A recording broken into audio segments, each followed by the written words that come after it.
ଖାଉଛ କଣ ସବୁଦିନ ଏମିତି ବସି ଥବ କିଛି କାମ କରିବନି।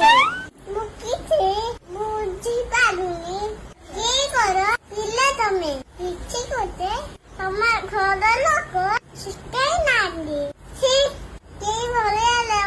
ଲୋକ ଖୁସି ମୋ ଘର ଲୋକଙ୍କ ନାଁରେ ଏଗୁଡା କୁହନି।